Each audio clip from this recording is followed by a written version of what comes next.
have a doctorate degree in physical therapy. Yeah, I went to school for 8 years. I racked up, about a couple $100,000 worth of student loan debt. I was just constantly thinking, like, man, there's got to be a way to make more money where I don't have to be miserable like this forever. Right. Meet Mike and Matt, two ordinary guys with steady six-figure jobs, families to provide for, and everything to lose.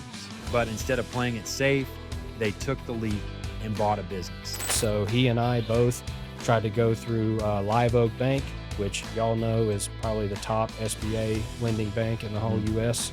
We both got denied. When I called him, then he started telling me all these things. I remember I checked out in the middle of the phone call. I was like, all I was thinking was like, I'm just going to buy this cash. Yeah. And you're done. Yep. America's backbone was built on blue-collar business grit, grind, and muscle. This is where you stop working for the business, and the business starts working for you. All right, Blue Collar Millionaires, we're back again. Chris and I are here, excited. We brought on two of our partners. We bought a business together. Mike Jackson, Matt Nettles. Mike's an ex-physical therapist. Matt was a government employee doing logistics.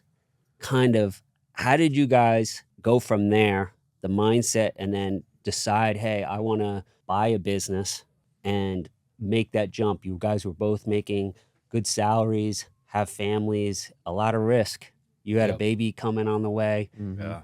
Matt had two little ones, and you both are married. How did you do that? And then we'll talk about how it's going. But really, just how did you go from, hey, I'm doing this. This isn't for me, but I want to make this jump because it's a big one. Yep. You want to go first?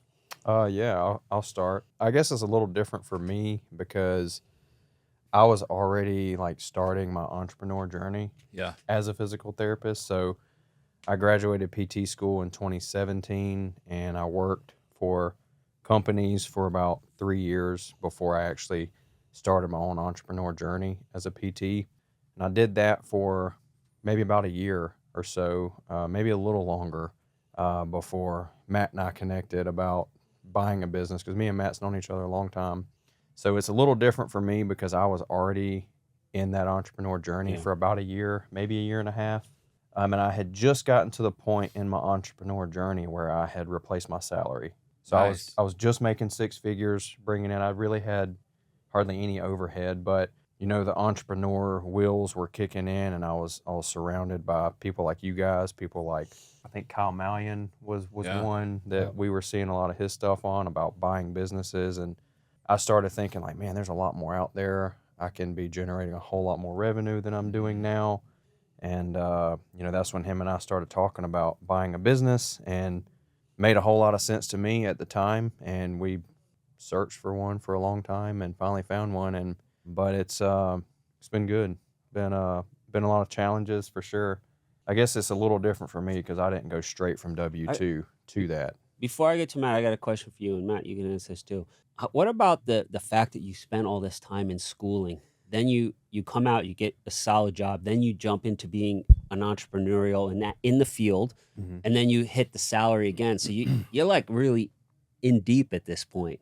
Oh, now yeah. you're I'm sure you're telling your wife or people yeah, I'm going to own this windshield company. They're probably what? Yeah, what in the It would hell? make no sense. Yeah, I had a lot of people say that to me because I did. I went to school for about 8 years total. I have a doctorate degree in physical therapy. Yeah, I went to school for 8 years, and I racked up, about a couple $100,000 worth of student loan debt. That was a large motivating thing for me to try to pursue something and actually make more money, because I didn't really know this stuff going into PT school about what the salary potentials were, what opportunities I had out there working for somebody else. In the back of my mind, I just knew if I get this doctorate degree, I'm going to make all this money and my life's going to be set. But that just honestly wasn't the case. I got out of school making just under six figures. And then in the 3 years I was still working as a W-2 employee, it got kicked up to maybe $110,000 a year salary. But I had all those student loans. My wife had her student loans. We were wanting to start a family. We started getting house pay, all this stuff that's normal for people. And I was just man, this ain't cutting it. And, it was tough for me at first because I felt kind of silly that I went to school for that long. But at the same time, when I really reflect on it, I don't feel silly that I went to school for that long, because I learned a lot about how to take care of my health and how to know what I need to be doing to give myself longevity as from a health standpoint. So I don't necessarily look back and think about it like that now because of what I went to school for, but it's definitely something that people thought I was crazy about for sure. Do you think, Yeah, for because sure. we know you as you're very analytical, you're very smart, you know numbers, you like to figure out, do you think a lot of what you had a history of, hey, I can learn hard stuff, take it in, apply it. So it's really what you're doing. You're just doing it in a different field. So Yeah. I don't think it's a waste at all. No, not at all. I think when I got out of PT school, what I kind of learned about myself was I needed to always have a constant challenge. And when I got out of PT school, I was no longer pursuing a degree as much as I was pursuing something else. So the fact that I didn't have something that was challenging me for me to push towards and do was making me feel kind of stale, I guess, for a lack of a better term. And you know, that was a big reason why I ended up doing what I ended up doing as well. Awesome. Matt, what about you? Yeah. So like you had mentioned, my background, I worked as a government employee. I was doing logistics for the Air Force as a civilian. Went to school, played baseball. Luckily, I have no student loans. It was all paid for via scholarship. So, you know, I didn't have that worry that like Mike had, but got out of school, got my 4-year bachelor degree. And where he and I are from, the Air Force Base there, that's kind of like the end all be all. If you get a job out there, you're set for life. You know, I come out of school on a training program. After 3 years, I'm making 6 figures. And, you know, you max out at probably like 125 a year out there, unless you go back to school, which was I was not doing. So, but I remember the first few months I was working on that base, I remember just how miserable I was and seeing people older than me and how miserable they looked during the day. And I still have this little booklet where I was like watching YouTube videos while I'm sitting in my cubicle, like how to wholesale real estate and stuff like that. So I was taking notes, like writing notes down. So that's kind of how I got my start in like the entrepreneurial journey.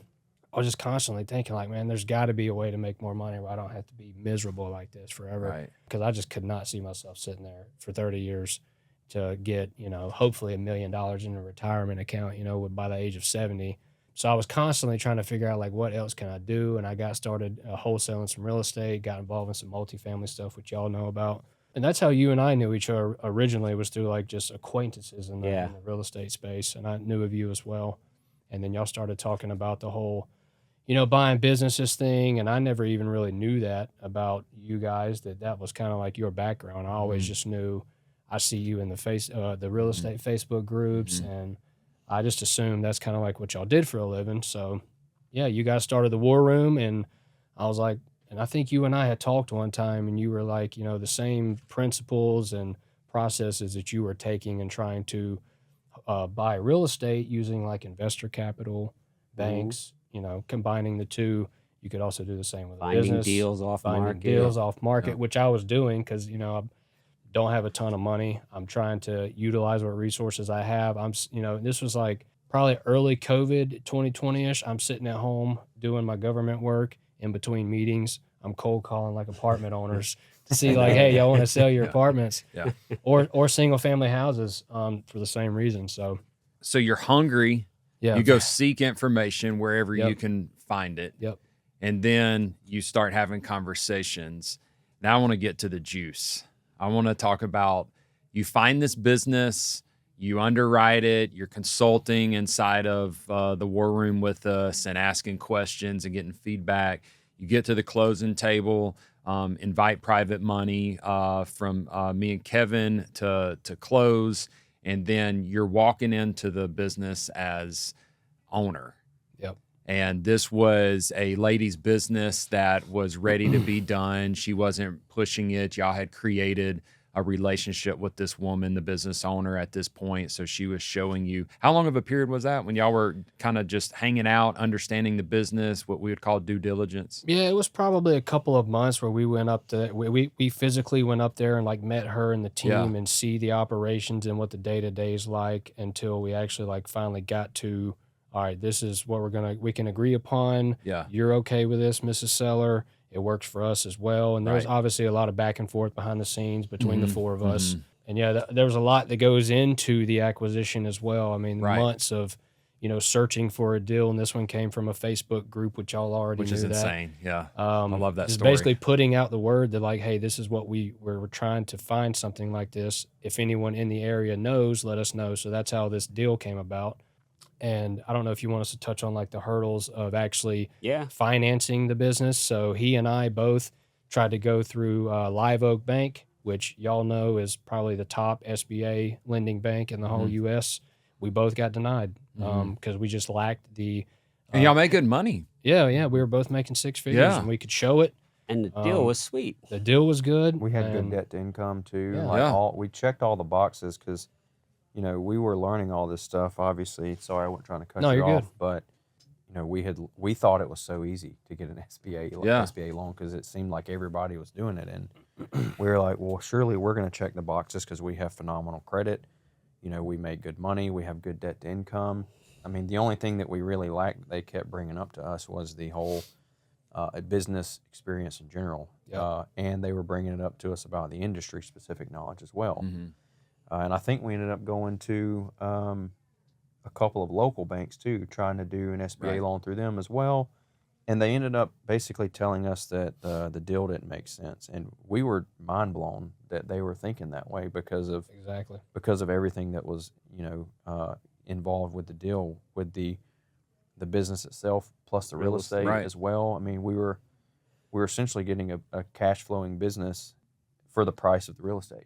Yeah, is what we were getting. So it to us seemed like a very safe play, and we thought that it was for sure going to be a home run for a bank. But they essentially turned us down. And and all the information we had learned from the war room, being in that group that you guys had, we were sitting there thinking like we can't understand why nobody wants to lend us any money on this, which I think is another important topic that people should at least be spending some of their time on, is trying to network with potential, investors or money partners or private money, whatever it is, because it definitely can help out for sure. I mean, you guys came in, I think I came to both of y'all and I was like, hey, we tried to go through the SBA. We got denied, kind of at a standstill. What do we do from here?